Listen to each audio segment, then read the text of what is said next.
ನಮಸ್ತೆ ವೀಕ್ಷಕರೇ, ನಾನು ಈ ದಿನ ಬೆಳಗ್ಗೆಗೆ ತುಂಬ ರುಚಿಯಾದಂಥ ಟಿಫನ್ ಮಾಡೋದು ಹೇಗೆ ಅಂತ ತೋರಿಸ್ಕೊಡ್ತಾ ಇದ್ದೀನಿ.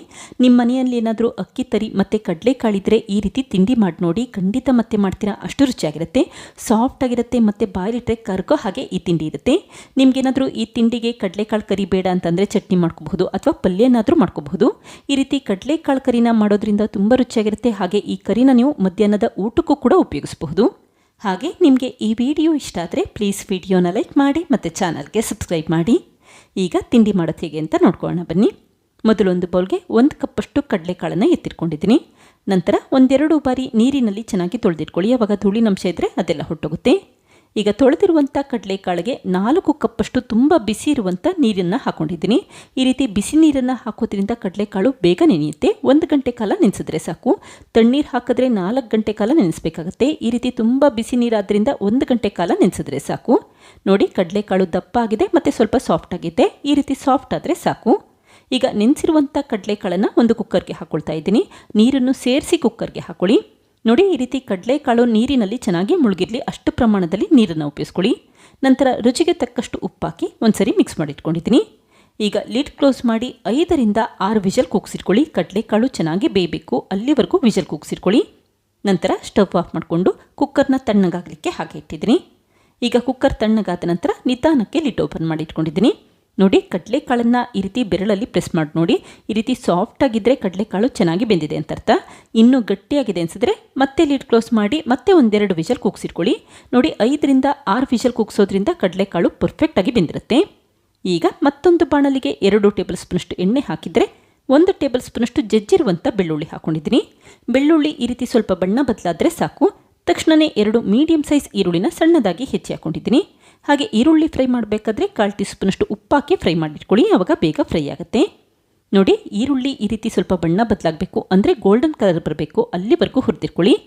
ಈಗ ಊರಿನ ಲೋ ಫ್ಲೇಮಲ್ಲಿ ಇಟ್ಕೊಂಡು 3 ಟೀ ಸ್ಪೂನಷ್ಟು ಧನಿಯಾ ಪುಡಿ ಹಾಕ್ಕೊಂಡಿದ್ದೀನಿ. ನಂತರ 2 ಟೀ ಸ್ಪೂನಷ್ಟು ಅಚ್ಕಾರದ ಪುಡಿ ಹಾಕ್ಕೊಳ್ಳಿ. ಆದಷ್ಟು ಸಣ್ಣ ಉರಿಯಲ್ಲಿಟ್ಕೊಂಡು ಧನಿಯಾ ಪುಡಿ ಮತ್ತು ಅಚ್ಕಾರದ ಪುಡಿ ಹಾಕಿ ಒಂದ್ಸರಿ ಚೆನ್ನಾಗಿ ಎಣ್ಣೆಯಲ್ಲಿ ಹುರಿದಿಟ್ಕೊಳ್ಳಿ. ಆವಾಗ ಈ ಮಸಾಲೆ ಎಲ್ಲ ಎಣ್ಣೆಯಲ್ಲಿ ಹುರಿದಿರುತ್ತೆ ಮತ್ತು ತುಂಬಾ ಘಮಘಮ ಅಂತಿರುತ್ತೆ. ನಂತರ ಒಂದು ದಪ್ಪ ಟೊಮ್ಯಾಟೊನ ಸಣ್ಣದಾಗಿ ಹೆಚ್ಚಿ ಹಾಕ್ಕೊಂಡಿದ್ದೀನಿ. ಈಗ ಮತ್ತೆ ಒಂದ್ಸರಿ ನೀಟಾಗಿ ಮಿಕ್ಸ್ ಮಾಡಿಟ್ಕೊಳ್ಳಿ. ನಂತರ ಮೊದಲೇ ಬೇಯಿಸಿಟ್ಟಂಥ ಕಡಲೆಕಾಳನ್ನು ಹಾಕ್ಕೊಳ್ತಾ ಇದ್ದೀನಿ. ಹಾಗೆ ಒಂದ್ಸರಿ ಮಿಕ್ಸ್ ಮಾಡ್ಕೊಳ್ಳಿ. ನೋಡ್ಕೊಳ್ಳಿ, ನಿಮಗೆ ಎಷ್ಟು ತೆಳಿಬೇಕೋ ಅಷ್ಟು ಪ್ರಮಾಣದಲ್ಲಿ ನೀರನ್ನು ಉಪಯೋಗಿಸ್ಕೊಳ್ಳಿ. ಗಟ್ಟಿ ಬೇಕು ಅಂತಂದರೆ ಕಡಲೆಕಾಳಲ್ಲಿ ನೀರು ಇರುತ್ತಲ್ಲ, ಅದೇ ಸಾಕಾಗುತ್ತೆ, ಮತ್ತೆ ನೀರೇನು ಹಾಕೋದು ಬೇಡ. ಈಗ 1/4 ಟೀ ಸ್ಪೂನಷ್ಟು ಗರಂ ಮಸಾಲ ಪುಡಿ ಹಾಕಿ ಒಂದ್ಸರಿ ಮಿಕ್ಸ್ ಮಾಡಿಟ್ಕೊಂಡಿದ್ದೀನಿ. ನೋಡಿ, ಊರಿನ ಮೀಡಿಯಂ ಫ್ಲೇಮಲ್ಲಿ ಇಟ್ಕೊಂಡು 1-2 ನಿಮಿಷ ಈ ಮಿಶ್ರಣನ ಕುದಿಲಿಕ್ಕಿಟ್ಕೊಳ್ಳಿ. ಈಗ ಅರ್ಧ ಕಪ್ಪಷ್ಟು ತೆಂಗಿನ ಹಾಲನ್ನು ಹಾಕ್ಕೊಳ್ತಾ ಇದ್ದೀನಿ. ತೆಂಗಿನ ಹಾಲನ್ನು ಹಾಕಬೇಕಾದ್ರೆ ಊರಿನ ಲೋ ಫ್ಲೇಮಲ್ಲಿ ಇಟ್ಕೊಳ್ಳಿ. ನಂತರ ರುಚಿಗೆ ತಕ್ಕಷ್ಟು ಉಪ್ಪಾಕಿ ಒಂದ್ಸರಿ ಮಿಕ್ಸ್ ಮಾಡ್ಕೊಳ್ತಾ ಇದ್ದೀನಿ. ಕಡಲೆಕಾಳನ್ನು ಬೇಯಿಸಬೇಕಾದ್ರೆ ಉಪ್ಪಾಕಿರೋದ್ರಿಂದ ಈಗ ನೋಡಿಕೊಂಡು ಎಷ್ಟು ಬೇಕೋ ಅಷ್ಟು ಮಾತ್ರ ಉಪ್ಪಾಕೊಳ್ಳಿ. ಈಗ ಲೋ ಫ್ಲೇಮಲ್ಲಿ ಇಟ್ಕೊಂಡು 2 ನಿಮಿಷ ಈ ಮಿಶ್ರಣನ ಬೇಯಲಿಕ್ಕಿಟ್ಟಿದ್ದೀನಿ. ಇದೇ ಸಮಯದಲ್ಲಿ ಮತ್ತೊಂದು ಬಾಣಲಿಗೆ 1 ಟೇಬಲ್ ಸ್ಪೂನಷ್ಟು ಎಣ್ಣೆ, 1/4 ಟೀ ಸ್ಪೂನಷ್ಟು ಸಾಸಿವೆ, 1 ಗರಿಯಷ್ಟು ಕರಿಬೇವಿನ ಸೊಪ್ಪು, ಹಾಗೆ 2 ಒಣಮೆಣಸಿನ್ಕಾಯಿನ ಕಟ್ ಮಾಡಿ ಹಾಕ್ಕೊಂಡಿದ್ದೀನಿ. ಈಗ ಒಗ್ಗರಣೆ ರೆಡಿಯಾಗಿದೆ. ತಕ್ಷಣವೇ ಮಾಡಿಟ್ಟಂಥ ಕಡಲೆಕಾಳು ಕರಿಗೆ ಹಾಕ್ಕೊಂಡಿದ್ದೀನಿ. ನಂತರ ಒಂದ್ಸರಿ ಮಿಕ್ಸ್ ಮಾಡಿ ಇಟ್ಕೊಂಡ್ರೆ ಸಾಕು, ಕಡಲೆಕಾಳು ಕರಿ ರೆಡಿಯಾಗುತ್ತೆ. ನೋಡಿ, ನಾನಿಲ್ಲಿ ಸ್ವಲ್ಪ ಗಟ್ಟಿಯಾಗಿ ಮಾಡಿ ಇಟ್ಕೊಂಡಿದ್ದೀನಿ. ನಿಮಗೆ ತೆಳು ಬೇಕು ಅಂತಂದರೆ ಸ್ವಲ್ಪ ಜಾಸ್ತಿ ಪ್ರಮಾಣದಲ್ಲಿ ನೀರನ್ನು ಹಾಕ್ಕೊಳ್ಳಿ. ಈಗ ಸ್ಟವ್ ಆಫ್ ಮಾಡಿಕೊಂಡು ಈ ಬಾಣಲಿನ ಹೊರಗಡೆ ತಿರ್ಕೊಳ್ತಾ ಇದ್ದೀನಿ. ನೋಡಿ, ಈಗ ಕಡಲೆಕಾಳು ಕರಿ ಯಾವ ರೀತಿ ಬಂದಿದೆ ಅಂತ ಗೊತ್ತಾಗ್ತಾ ಇದೆ. ನಾನಿಲ್ಲಿ ಕೇರಳ ಶೈಲಿಯಲ್ಲಿ ಕಡಲೆಕಾಳು ಕರಿನ ಮಾಡಿದ್ದೀನಿ. ತುಂಬಾ ರುಚಿಯಾಗಿರುತ್ತೆ. ಟ್ರೈ ಮಾಡಿ ನೋಡಿ, ಖಂಡಿತ ಮತ್ತೆ ಮಾಡೋದಂತೂ ಗ್ಯಾರಂಟಿ. ಈಗ ಮಾಡಿಟ್ಟಂಥ ಕಡಲೆಕಾಳು ಕರಿನ ಒಂದು ಪ್ಲೇಟ್ಗೆ ಎತ್ತಿಟ್ಕೊಂಡಿದ್ದೀನಿ. ನಂತರ ಅಕ್ಕಿ ತರಿಯಲ್ಲಿ ತಿಂಡಿ ಮಾಡೋದು ಹೇಗೆ ಅಂತ ನೋಡ್ಕೊಳ್ಳೋಣ ಬನ್ನಿ. ಮೊದಲು 2 ಕಪ್ಪಷ್ಟು ಅಕ್ಕಿ ತರಿನ ಎತ್ತಿಟ್ಕೊಂಡಿದ್ದೀನಿ. ನಿಮ್ಮ ಮನೆಯಲ್ಲಿ ಯಾವ ರೀತಿ ಅಕ್ಕಿ ತರಿ ಇರುತ್ತೆ ಅದನ್ನೇ ಉಪಯೋಗಿಸಬಹುದು. ನೀವೇನಾದರೂ ರೇಷನ್ ಅಕ್ಕಿಯಲ್ಲಿ ಅಕ್ಕಿ ತರಿ ಮಾಡಿದರೆ ಅದರಲ್ಲೇ ಈ ತಿಂಡಿ ಮಾಡ್ಕೋಬಹುದು. ತುಂಬಾ ರುಚಿಯಾಗಿ ಬರುತ್ತೆ. ಇದೇ ರೀತಿ ಅಕ್ಕಿ ತರಿನೇ ಉಪಯೋಗಿಸಬೇಕು ಅಂತೇನಿಲ್ಲ. ಈಗ ರುಚಿಗೆ ತಕ್ಕಷ್ಟು ಉಪ್ಪಾಕಿ ಒಂದ್ಸರಿ ನೀಟಾಗಿ ಮಿಕ್ಸ್ ಮಾಡಿಟ್ಕೊಂಡಿದ್ದೀನಿ. ನಂತರ ಅರ್ಧ ಕಪ್ಪಷ್ಟು ಈ ರೀತಿ ಹಸಿ ತೆಂಗಿನಕಾಯಿ ತುರಿ ಹಾಕ್ಕೊಳ್ಳಿ. 2 ಕಪ್ಪಷ್ಟು ಅಕ್ಕಿ ತರಿಗೆ ಕೇವಲ ಅರ್ಧ ಕಪ್ಪಷ್ಟು ಹಸಿ ತೆಂಗಿನಕಾಯಿ ತುರಿ ಉಪಯೋಗಿಸ್ಕೊಳ್ಳಿ. ಈಗ ಕೈಯಲ್ಲಿ ನೀಟಾಗಿ ಮಿಕ್ಸ್ ಮಾಡ್ಕೊಳ್ತಾ ಇದ್ದೀನಿ. ನಂತರ ಸ್ವಲ್ಪನೇ ತಣ್ಣೀರನ್ನು ಹಾಕಿ ಕೈಯಲ್ಲಿ ಮಿಕ್ಸ್ ಮಾಡಿಟ್ಕೊಳ್ಳಿ. ಗಂಟ್ಕಾಳು ಇರಬಾರ್ದು ಮತ್ತು ತುಂಬ ತೆಳು ಮಾಡಲಿಕ್ಕೆ ಹೋಗಬಾರ್ದು. ಈ ರೀತಿ ಸ್ವಲ್ಪನೇ ನೀರನ್ನು ಹಾಕಿ ಮಿಕ್ಸ್ ಮಾಡಿಟ್ಕೊಳ್ಳಿ. ಮುಷ್ಟಿ ಹಿಡಿದ್ರೆ ಉಂಡೆ ಕಟ್ಟಲಿಕ್ಕಾಗಬೇಕು, ಅಷ್ಟು ಪ್ರಮಾಣದಲ್ಲಿ ನೀರನ್ನು ಉಪಯೋಗಿಸಿದ್ರೆ ಸಾಕು. ಒಟ್ಟು ನಾನಿಲ್ಲಿ 2 ಕಪ್ಪಷ್ಟು ಅಕ್ಕಿ ತರಿಗೆ 3/4 ಕಪ್ಪಷ್ಟು ತಣ್ಣೀರು ಹಾಕ್ಕೊಂಡಿದ್ದೀನಿ. ನೀವಿಲ್ಲಿ ನೋಡಿಕೊಂಡು ಎಷ್ಟು ಬೇಕೋ ಅಷ್ಟು ಮಾತ್ರ ನೀರನ್ನು ಉಪಯೋಗಿಸ್ಕೊಳ್ಳಿ. ನೋಡಿ, ಮುಷ್ಟಿ ಹಿಡಿದ್ರೆ ಈ ರೀತಿ ಉಂಡೆ ಕಟ್ಟಲಿಕ್ಕಾಗಬೇಕು, ಅಷ್ಟು ಪ್ರಮಾಣದಲ್ಲಿ ತಣ್ಣೀರು ಉಪಯೋಗಿಸಿದ್ರೆ ಸಾಕು. ಈಗ ನಾನಿಲ್ಲಿ ಒಂದು ಗರಟೆ ಅಥವಾ ಕಾಯಿ ಚಿಪ್ಪನ್ನು ತೆಗೆದಿಟ್ಕೊಂಡಿದ್ದೀನಿ. ನಂತರ ಸ್ವಲ್ಪ ಈ ರೀತಿ ಹಸಿ ತೆಂಗಿನಕಾಯಿ ತುರಿ ಹಾಕೊಳ್ಳಿ. ಕಾಯಿ ಚಿಪ್ಪಿನಲ್ಲಿ ಸಣ್ಣದಾಗಿ ತೂತ ಮಾಡಿಟ್ಕೊಳ್ಳಿ, ಆವಾಗ ತಿಂಡಿ ಚೆನ್ನಾಗಿ ಬೆಂದಿರುತ್ತೆ ಅಂತಷ್ಟೇ. ಈಗ ನಿಧಾನಕ್ಕೆ ಅಕ್ಕಿ ತರಿ ಮಿಶ್ರಣ ಹಾಕ್ಕೊಳ್ತಾ ಇದ್ದೀನಿ. ನಂತರ ಮೇಲ್ಭಾಗಕ್ಕೂ ಕೂಡ ಸ್ವಲ್ಪ ಹಸಿ ತೆಂಗಿನಕಾಯಿ ತುರಿ ಹಾಕ್ಕೊಳ್ತಾ ಇದ್ದೀನಿ, ಆವಾಗ ತಿಂಡಿ ರುಚಿ ಇನ್ನೂ ಹೆಚ್ಚಾಗುತ್ತೆ. ನೋಡಿ, ಈ ರೀತಿ ಸಣ್ಣ ಬಟ್ಲಲ್ಲಿ ಕೂಡ ತಿಂಡಿ ಮಾಡ್ಕೋಬಹುದು. ಮೊದಲು ಈ ರೀತಿ ಹಸಿ ತೆಂಗಿನಕಾಯಿ ತುರಿ, ನಂತರ ಅಕ್ಕಿ ತರಿ ಮಿಶ್ರಣ, ಹಾಗೆ ಮೇಲ್ಭಾಗಕ್ಕೆ ಸ್ವಲ್ಪ ತೆಂಗಿನಕಾಯಿ ತುರಿ ಹಾಕೊಳ್ಳಿ. ನಾನಿಲ್ಲಿ ಕೇರಳದಲ್ಲಿ ಸ್ಪೆಷಲ್ ಆಗಿ ಮಾಡುವಂಥ ಪುಟ್ಟು ಮಾಡೋದು ಹೇಗೆ ಅಂತ ತೋರಿಸ್ಕೊಡ್ತಾ ಇದ್ದೀನಿ ಅಷ್ಟೇ. ನಿಮ್ಮ ಹತ್ರ ಪುಟ್ಟು ಮಿಷನ್ ಇದ್ದರೆ ಅದನ್ನೇ ಉಪಯೋಗಿಸ್ಕೊಂಡು ಈ ತಿಂಡಿ ಮಾಡ್ಕೋಬಹುದು. ಮೊದಲು ಸಣ್ಣ ಸಣ್ಣ ತೂತ ಇರುವಂಥ ಪ್ಲೇಟ್ ಇಟ್ಟಿದ್ದೀನಿ. ನಂತರ ಹಸಿ ತೆಂಗಿನಕಾಯಿ ತುರಿ ಹಾಕಿದರೆ ಈ ರೀತಿ ಅಕ್ಕಿ ತರಿ ಮಿಶ್ರಣ ಹಾಕ್ಕೊಳ್ತಾ ಇದ್ದೀನಿ. ನಿಮ್ಮ ಹತ್ರ ಒಂದು ಪುಟ್ಟು ಮಿಷನ್ ಇದ್ದರೆ ಸಾಕು, ಒಂದೇ ಸರಿ 2 ಪುಟ್ಟುಗಳನ್ನ ಮಾಡ್ಕೋಬಹುದು. ಅರ್ಧ ಭಾಗಕ್ಕಷ್ಟೇ ಅಕ್ಕಿ ತರಿ ಮಿಶ್ರಣ ಹಾಕೊಳ್ಳಿ. ನಂತರ ಸ್ವಲ್ಪ ಹಸಿ ತೆಂಗಿನಕಾಯಿ ತುರಿ ಹಾಕೊಳ್ಳಿ. ನಂತರ ಮತ್ತೆ ಅಕ್ಕಿ ತರಿ ಮಿಶ್ರಣ ಹಾಕ್ಕೊಳ್ತಾ ಇದ್ದೀನಿ.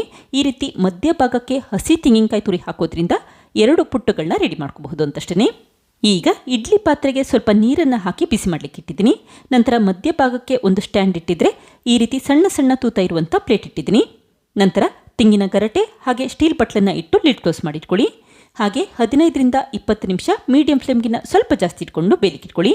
ಯಾವಾಗ ಪುಟ್ಟು ಘಮಘಮ ಅನ್ನಲಿಕ್ಕೆ ಶುರುವಾಗುತ್ತೆ ಆವಾಗ ಚೆನ್ನಾಗಿ ಬೆಂದಿದೆ ಅಂತ ಅರ್ಥ. ತಕ್ಷಣವೇ ಹೊರಗಡೆ ಎತ್ತಿಟ್ಕೊಳ್ಳಿ. ನೋಡಿ ಎಷ್ಟು ಪರ್ಫೆಕ್ಟಾಗಿ ಬಂದಿದೆ ಅಂತ ಗೊತ್ತಾಗ್ತಾ ಇದೆ. ಹಾಗೆ ನಿಮ್ಮ ಹತ್ರ ಪುಟ್ಟು ಮಾಡುವಂಥ ಪಾತ್ರೆ ಇದ್ದರೆ ಮೊದಲು ಅರ್ಧ ಲೀಟರಷ್ಟು ನೀರು ಹಾಕ್ಕೊಳ್ಳಿ. ನೋಡಿ, ಯಾವಾಗ ಈ ರೀತಿ ನೀರು ಕುದಿಲಿಕ್ಕೆ ಶುರುವಾಗುತ್ತೆ ಆವಾಗ ಪುಟ್ಟು ಮಿಷನ್ನ ಇಟ್ಕೊಂಡಿದ್ದೀನಿ. ನಂತರ ಊರಿನ ಮೀಡಿಯಂ ಫ್ಲೇಮ್ಗಿನ್ನ ಸ್ವಲ್ಪ ಜಾಸ್ತಿ ಇಟ್ಕೊಂಡು ಲಿಡ್ ಕ್ಲೋಸ್ ಮಾಡಿ 10ರಿಂದ 15 ನಿಮಿಷ ಬೇಲಿಕ್ಕಿಟ್ಕೊಳ್ಳಿ. ನೋಡಿ, ಯಾವಾಗ ಈ ರೀತಿ ಹಬೆ ಬರಲಿಕ್ಕೆ ಶುರುವಾಗುತ್ತೆ ಮತ್ತು ಪುಟ್ಟು ಘಮಘಮ ಅನ್ನಲಿಕ್ಕೆ ಶುರುವಾಗುತ್ತೆ ಆವಾಗ ಚೆನ್ನಾಗಿ ಬೆಂದಿದೆ ಅಂತ ಅರ್ಥ. ತಕ್ಷಣವೇ ಸ್ಟವ್ ಆಫ್ ಮಾಡ್ಕೊಳ್ಳಿ. ಈ ರೀತಿ ಪುಟ್ಟು ಪಾತ್ರೆ ಇದ್ದರೆ ಪುಟ್ಟು ಬೇಗ ಬೆಂದ್ಬಿಡುತ್ತೆ ಮತ್ತು ಪರ್ಫೆಕ್ಟಾಗಿ ಬರುತ್ತೆ.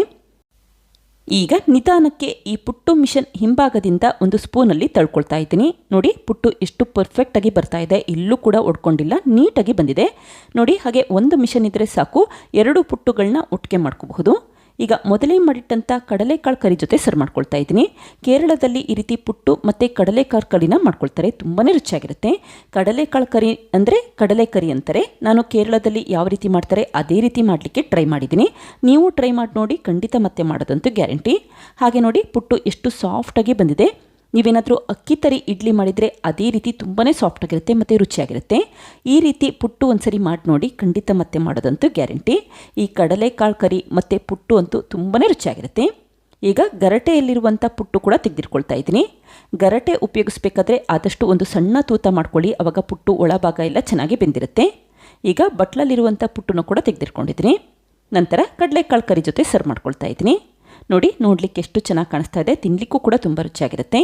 ನೋಡಿದ್ರಲ್ಲ ಫ್ರೆಂಡ್ಸ್, ಎಷ್ಟು ಸುಲಭವಾಗಿ ಅಕ್ಕಿ ತರಿ ಮತ್ತು ಕಡಲೆಕಾಳಲ್ಲಿ ಬೆಳಗ್ಗೆ ಟಿಫನ್ ಯಾವ ರೀತಿ ಮಾಡಿದೆ ಅಂತ ಗೊತ್ತಾಯ್ತಲ್ವಾ? ನೀವು ಕೂಡ ಟ್ರೈ ಮಾಡಿ ನೋಡಿ, ಖಂಡಿತ ಮತ್ತೆ ಮಾಡೋದಂತೂ ಗ್ಯಾರಂಟಿ. Thank you. ಲೈಕ್ ಮಾಡಿ ಮತ್ತು ಸಬ್ಸ್ಕ್ರೈಬ್ ಮಾಡಿ.